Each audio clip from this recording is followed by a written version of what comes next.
Horror कहानियां थी। चुड़ैल पार्ट 2। राहुल ने जैसे ही फोटो पर जूम किया तो उसने देखा कि पहाड़ी के दूसरे किनारे पर एक लड़की खड़ी हुई है। उसके लंबे बाल उसकी कमर तक लहरा रहे थे। राहुल ने उस लड़की को जोर से आवाज देकर पुकारा, लेकिन उसकी आवाज जैसे उस लड़की तक पहुंच ही नहीं रही थी। तभी अचानक किसी लड़की के हंसने की आवाज राहुल को अपने कानों में बेहद पास से महसूस हुई। उसने जैसे ही पीछे पलट कर देखा तो दूसरी तरफ से किसी की चूड़ियों की खनकने की आवाज उसे सुनाई दी। वो बार बार इधर उधर पलटकर अपने चारों तरफ देख रहा था, लेकिन उसे वहां कोई भी नजर नहीं आया।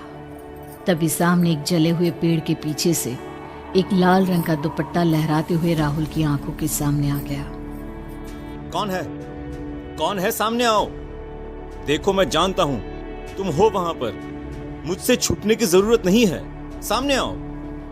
तभी अचानक काली पहाड़ी पर चलने वाली घनघोर हवाएं रुक गई। आसमान से हल्की हल्की बारिश बरसने लगी और एक बेहद खूबसूरत लड़की उस पेड़ के पीछे से धीरे धीरे चलकर राहुल की आंखों के सामने आकर खड़ी हो गई।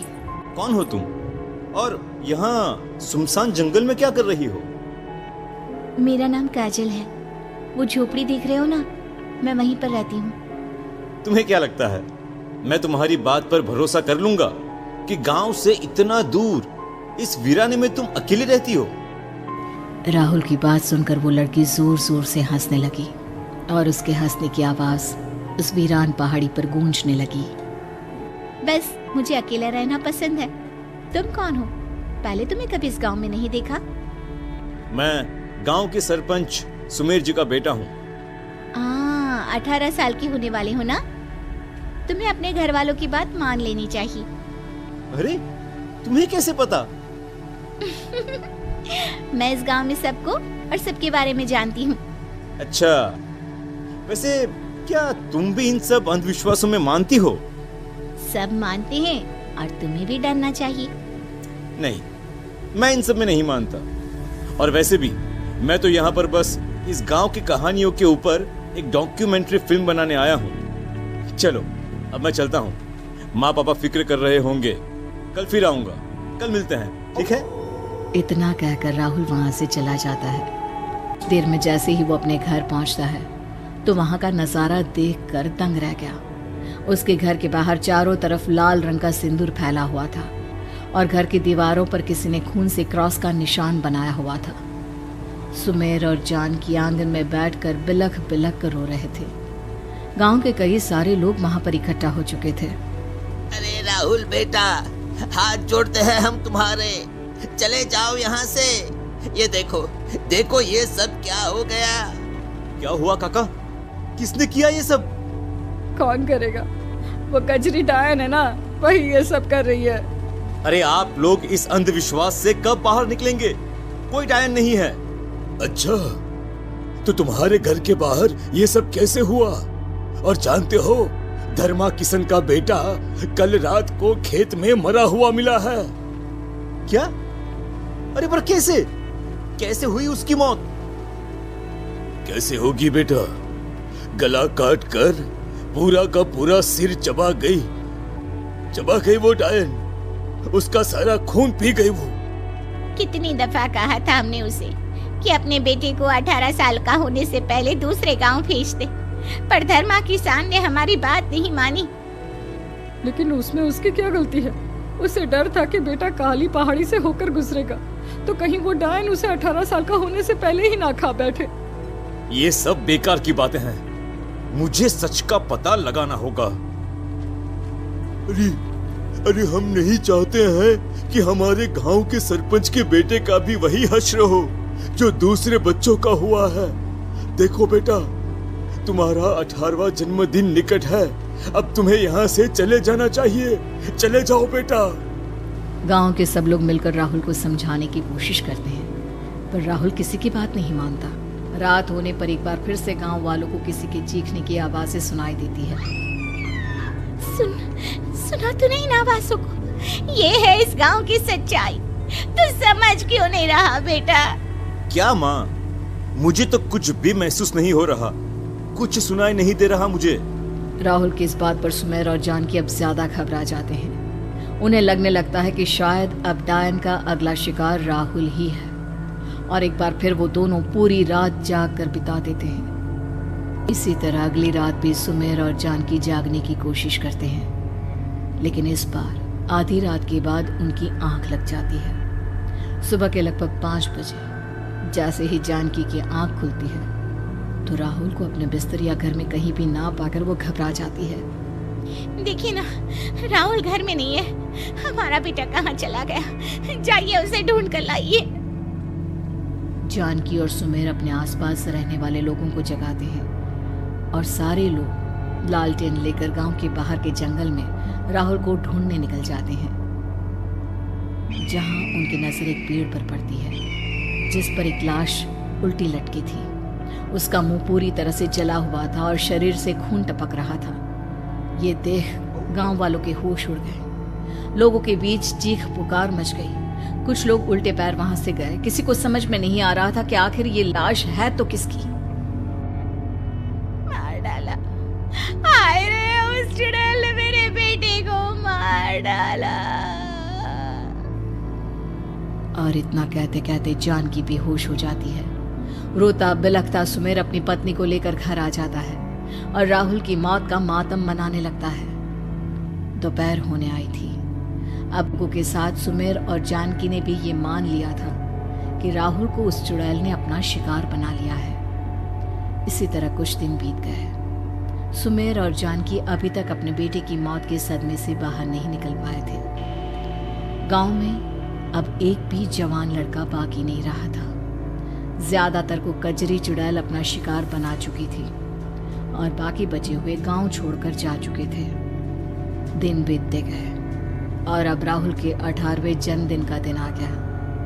उस दिन अचानक से तेज धूप के बीच काले बादल घिर आए। अरे ये कैसा मनहूस माहौल है। लगता है कि कोई बहुत बड़ी तबाही आने वाली है। अरे आज राहुल का 18वां जन्मदिन है, लेकिन उसको तो चुड़ैल पहले ही खा चुकी है। आज क्या करने आ रही होगी वो इस गांव में? अरे मैं तो कहता हूँ कि हम सबको सरपंच के घर में इकट्ठा हो जाना चाहिए। इस बार सब मिलकर इस आफत से लड़ेंगे। गांव के सब आदमी और औरत सरपंच के घर पहुंच जाते हैं। आसमान में घिर आए काले बादलों से पूरे गांव में घनघोर अंधेरा हो जाता है। धीमी धीमी बरसात शुरू हो गई थी। भरी दोपहर के वक्त भी पूरे गांव में आधी रात जैसा माहौल हो जाता है। पूरा गांव एक सन्नाटे से घिर जाता है और गांव के सब लोग एक दूसरे का हाथ थामकर सुमेर के आंगन में बैठे हुए थे। सुनिए, हम सबको हिम्मत से काम लेना होगा। आज हमें इस मुसीबत का डटकर सामना करना ही होगा। और तभी एक औरत की जोर जोर से हंसने और पायलों की आवाज वहां पर गूंजने लगती है। वो पायलों की आवाज कुछ इस तरह थी जैसे कोई लड़की बेतहाशा नाच रही हो। वो आवाजें तेज और तेज होती जा रही थी। तभी अचानक से आसमान में जोर से बिजली कड़की और गांव वालों को अपनी आंखों के सामने राहुल नजर आया। मेरा बेटा, मैंने अभी यहाँ अपने बेटे को देखा। हाँ, अभी यहाँ पे राहुल खड़ा था। अब धीरे धीरे बारिश थमने लगती है और आसमान में उजाला होने लगता है। काले बादलों के बीच से एक तीखी सी रोशनी सुमेर के आंगन के बीच गिरने लगती है। सुमेर और गांव के बाकी लोग ये देखकर हैरान थे कि राहुल उनकी आंखों के सामने खड़ा था। अरे तुम तो मर गए थे ना, फिर यहाँ कैसे?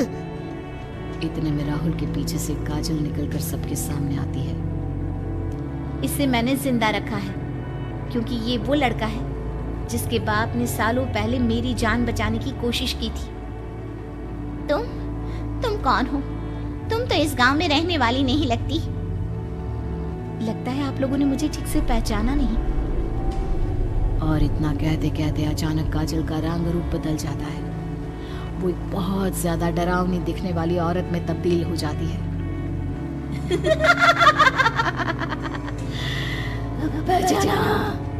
कजरी? वही कजरी जिसकी बेटी काजल को बलात्कार करके इस गांव के जवान लड़कों ने उसे मौत के मुंह में धकेल दिया था। उस रात काजल को बचाने की मैंने बहुत कोशिश की थी कजरी, मुझे माफ कर दो। मैं उससे बचा नहीं पाया। आप ठीक कहते हैं, आपने मेरी बेटी को बचाने की बहुत कोशिश की थी और इसीलिए आज मेरी बेटी ने राहुल को मुझसे बचा लिया। अरे लेकिन उन बेकसूर लड़कों को क्यों मारा तुमने? क्यों मारा उनको? अरे क्या गलती थी उनकी?